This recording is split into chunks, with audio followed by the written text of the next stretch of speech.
नमस्कार दोस्तों, अयोध्या एक बार फिर ऐतिहासिक क्षण का साक्षी बनने जा रही है।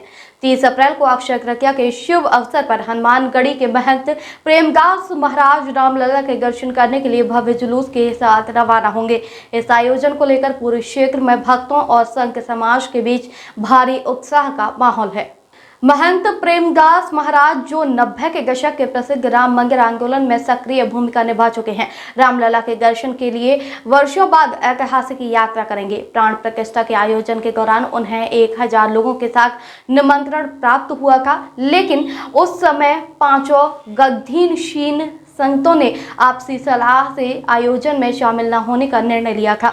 अब अक्षय तृतीया के पावन अवसर पर वो श्रद्धापूर्वक दर्शन करने जा रहे हैं। आपको बता दूं, महंत प्रेमदास महाराज ने यात्रा की योजना साझा करते हुए बताया है, 30 तारीख को सुबह 7 बजे जुलूस निकलेगा। गर्मी का मौसम है, लेकिन यदि आज जैसा मौसम रहा तो ये भगवान की कृपा होगी। उन्होंने बताया कि शोभा यात्रा का स्वरूप अत्यंत भव्य और पारंपरिक होगा। जुलूस में सबसे आगे घोड़े और हाथी चलेंगे, उनके पीछे धार्मिक ध्वज लहराए जाएंगे। इसके बाद नागा सन्यासी अपनी परंपरागत शैली में आगे बढ़ेंगे। नागा साधुओं के पीछे स्वयं महंत प्रेमदास महाराज अपने रथ पर सवार होकर यात्रा करेंगे। उनके रथ के पीछे बड़ी संख्या में श्रद्धालु पैदल चलेंगे और कई लोग गाड़ियों के माध्यम से इस पुण्य यात्रा में सहभागी बनेंगे।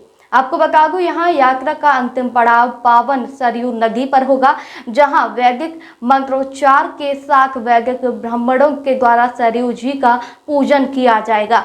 पूजन अनुष्ठान के पश्चात रामलला के दरबार में महंत प्रेमदास महाराज विशेष दर्शन करेंगे और पूजा अर्चना करेंगे। स्थानीय श्रद्धालुओं और संत समाज में इस यात्रा को लेकर विशेष उमंग दिखाई दे रही है। श्रद्धालुओं का मानना है कि महंत प्रेमदास महाराज का ये कदम अयोध्या के धार्मिक वातावरण को और अधिक पावन और गौरवपूर्ण बनाएगा। ये 30 तारीख को 7 बजे निकलेगा, क्योंकि गर्मी का सीजन है। आज के दिन के उपलक्ष्य में अगर ऐसा दिन बने तब तो अति ही भगवान की कृपा है। 7 बजे निकलेगा जुलूस, और जुलूस के साथ सबसे अग्रभाग में हमारे यहाँ के घोड़ा हाथी चलेंगे, और उसके बाद में निशान चलेगा। बाद में 12 ब्रास बैंड और नागातीत लोग चलेंगे, और उसके बाद में हमारा रथ रहेगा। और रथ के पीछे जितने नागातीत हैं, संत महंत हैं, जो चलने में सक्षम है वो तो पैदल चलेंगे, या नहीं जो सक्षम है तो अपने अपने वाहन से चलेंगे। और यहाँ से बैरी कटिंग होते हुए, सिंगार हाट होते हुए, राजगोपाल होते हुए कच्ची घाट जो लता मंगेशकर चौक के बगल में है, सीधे जाएंगे। और वैदिक द्वारा वहाँ पर सरयू जी का पूजन होगा।